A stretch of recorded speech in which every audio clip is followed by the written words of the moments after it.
प्रातः वंदन बच्चों, कैसे हैं आप लोग। आज हम लोग हिंदी की क्लास में गद्य खंड के पाठ 1 का शुभारंभ करते हैं।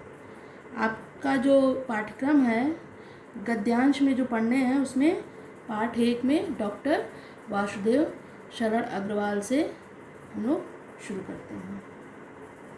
ठीक, पहले हम लोग डॉक्टर वासुदेव शरण अग्रवाल के जीवन परिचय के बारे में जानते हैं। जीवन परिचय।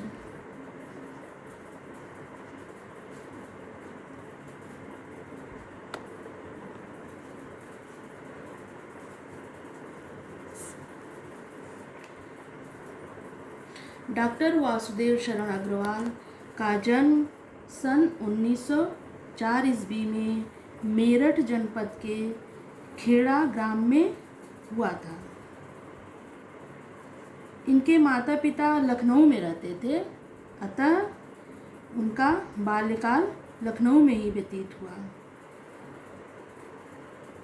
और प्रारंभिक शिक्षा भी इन्होंने लखनऊ से ही ग्रहण किया। तो अग्रवाल जी का जन्म कब हुआ?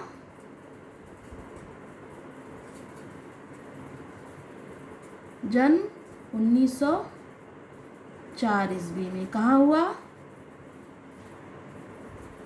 क्या हुआ?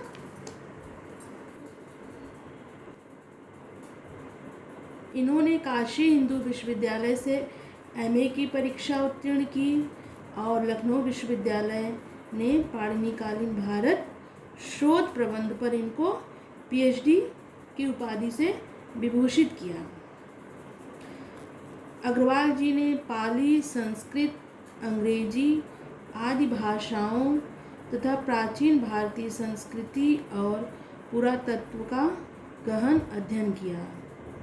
इन क्षेत्रों में अग्रवाल जी उच्च कोटि के विद्वान माने जाते हैं।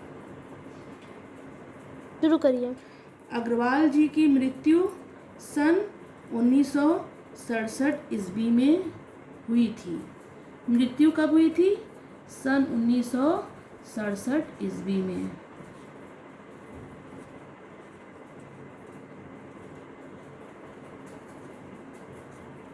ठीक, अब बच्चों जीवन परिचय का मतलब ये होता है कि आप लेखक के जन्म, मृत्यु और उनके माता पिता कहाँ के रहने वाले, उन्होंने कौन कौन सी शिक्षाएं कहाँ से प्रारंभ की, तो विशेष आप लोगों को याद करने की ज़रूरत नहीं है। इन मेन चीज़ों को ध्यान में रखेंगे तो जीवन परिचय आपका तैयार हो गया। ठीक, अब हम लोग साहित्यिक परिचय पढ़ेंगे।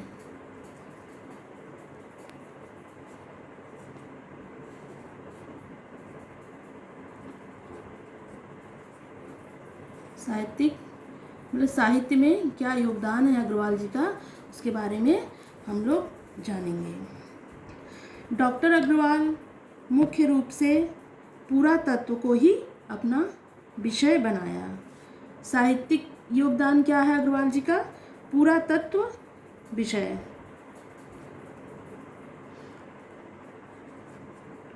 पुरातत्व को ही उन्होंने अपना विषय बनाया, अपना विषय बनाया।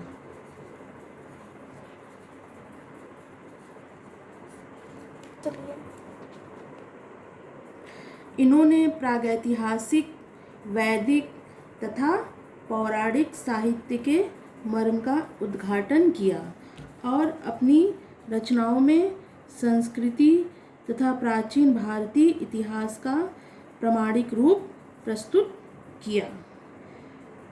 वे अनुसंधाता, निबंधकार और संपादक के रूप में प्रतिष्ठित रहे।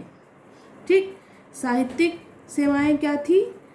इन्होंने प्रागैतिहासिक, वैदिक तथा पौराणिक साहित्य के मर्म का ही उद्घाटन किया और अनुसंधाता,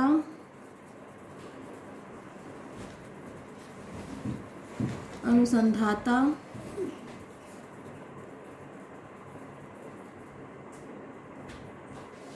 निबंधकार और संपादक के रूप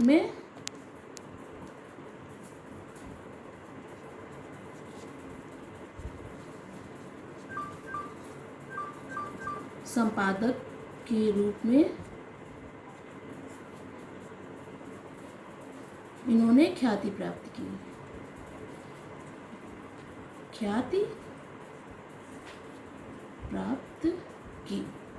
ठीक। अग्रवाल जी का साहित्यिक योगदान क्या है? इन्होंने ज़्यादातर पुरातत्व विषयों को ही अपना पुरातत्व को ही अपना विषय बनाया। ठीक है। और अनुसंधाता के रूप में, निबंधकार के रूप में और संपादक के रूप में इन्हें हम जानते हैं। अगला है कृतियाँ। इनकी रचनाएं कौन कौन सी हैं उस पर हम लोग फोकस करेंगे। सबसे पहले कृतियों में निबंध संग्रह।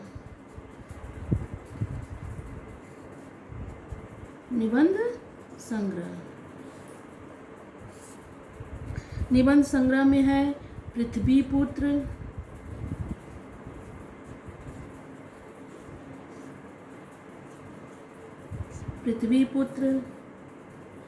कला और संस्कृति,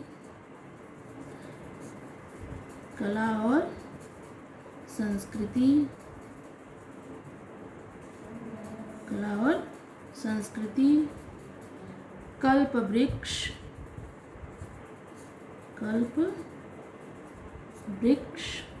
भारत की एकता,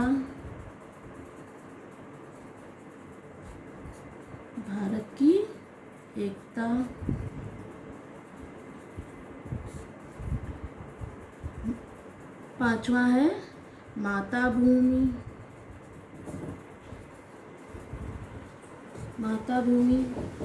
छठा है वाग धारा। में पहला पॉइंट जो था तुम्हारा निबंध संग्रह में आपको पृथ्वीपुत्र, कला और संस्कृति, कल्पवृक्ष, भारत की एकता, माता भूमि, वागधारा। ठीक है। आप इन सबको बार बार पढ़ेंगे तो याद हो जाएगा। शोध।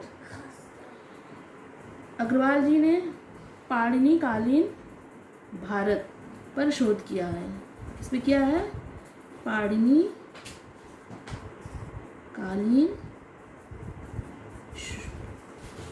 कालीन भारत।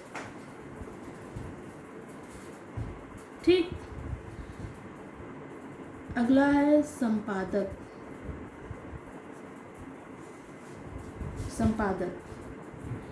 अग्रवाल जी ने जायसीकृत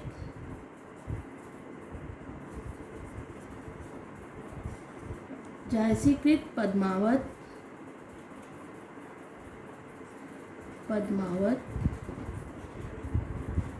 की संजीवनी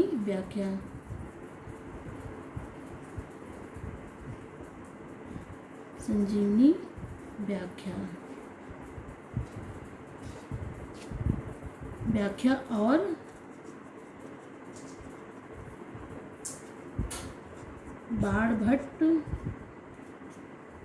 बाणभट्ट के हर्षचरित का सांस्कृतिक अध्ययन।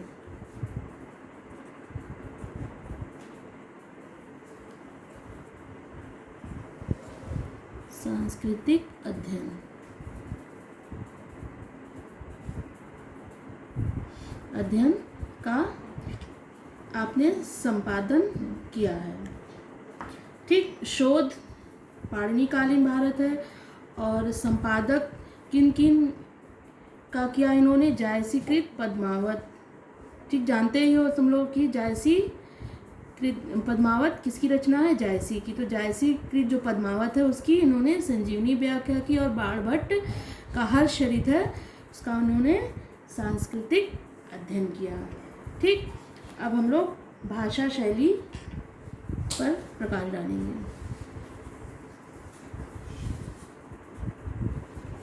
भाषा शैली। अग्रवाल जी की भाषा शुद्ध और परिष्कृत खड़ी बोली है। भाषा कैसी है? भाषा शुद्ध और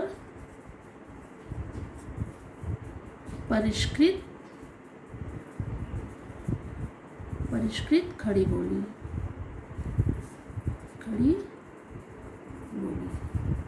ठीक।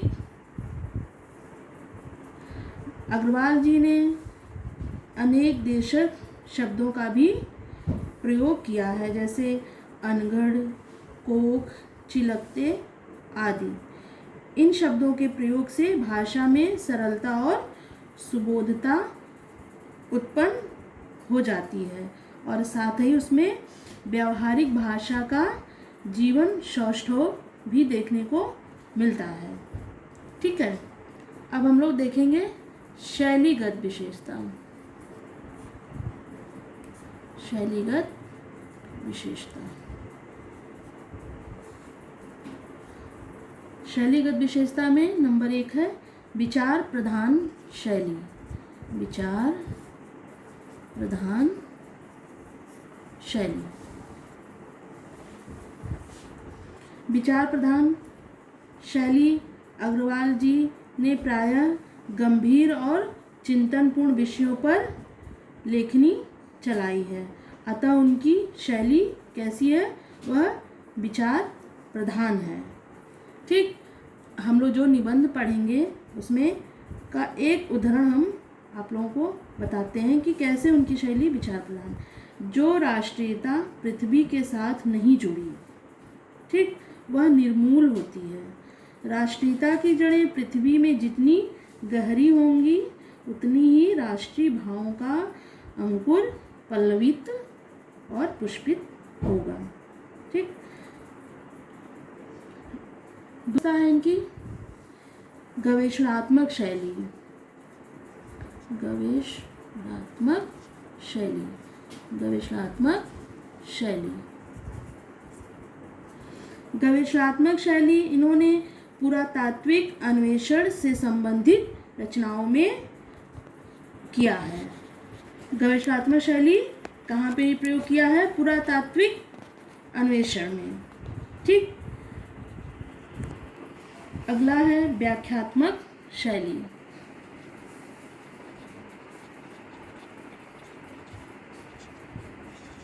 व्याख्यात्मक शैली। व्याख्यात्मक शैली कठिन और अस्पष्ट प्रसंगों को सरलतापूर्वक स्पष्ट करने के लिए डॉक्टर अग्रवाल ने व्याख्यात्मक शैली का प्रयोग किया है। अभी आप लोगों ने रचनाओं में जो देखा कि जयसीकृत पद्मावत की टीका में इन्होंने व्याख्यात्मक शैली को ही अपनाया है। ठीक, चौथा है उद्धरणों का प्रयोग या उद्धरण शैली। ठीक, उद्धरण शैली। उद्धरण शैली अत्यंत व्यापक और गहन था। इससे यह प्रतीत होता है कि अग्रवाल जी संस्कृत के प्रकांड विद्वान थे। अपनी बात को पुष्ट करने के लिए प्रायः संस्कृत का उदाहरण दिया करते थे, जैसे माता भूमि पुत्रो अहम पृथिव्याः नमो मात्रय पृथिव्यै नमो मात्रय पृथिव्यै नमः। मतलब अपनी बातों को स्पष्ट करने के लिए उदाहरण का मतलब उदाहरण देकर समझाते थे। ठीक बच्चों, पुरातत्व विशेषज्ञ डॉक्टर अग्रवाल हिंदी साहित्य में पांडित्यपूर्ण और सुललित निबंधकार के रूप में प्रसिद्ध हैं। अग्रवाल जी पुरातत्व व अनुसंधान के क्षेत्र में उनकी समता कर पाना अत्यंत कठिन है। उन्होंने एक विद्वान, टीकाकार और साहित्यिक ग्रंथों के कुशल संपादक के रूप में हम उन्हें जानते हैं और अपनी विवेचन पद्धति की मौलिकता तथा विचारशीलता के कारण वे सदैव स्मरणीय रहेंगे। आज की क्लास में बस इतना ही। हम लोग नेक्स्ट क्लास में इनका निबंध राष्ट्र का स्वरूप पढ़ेंगे। धन्यवाद।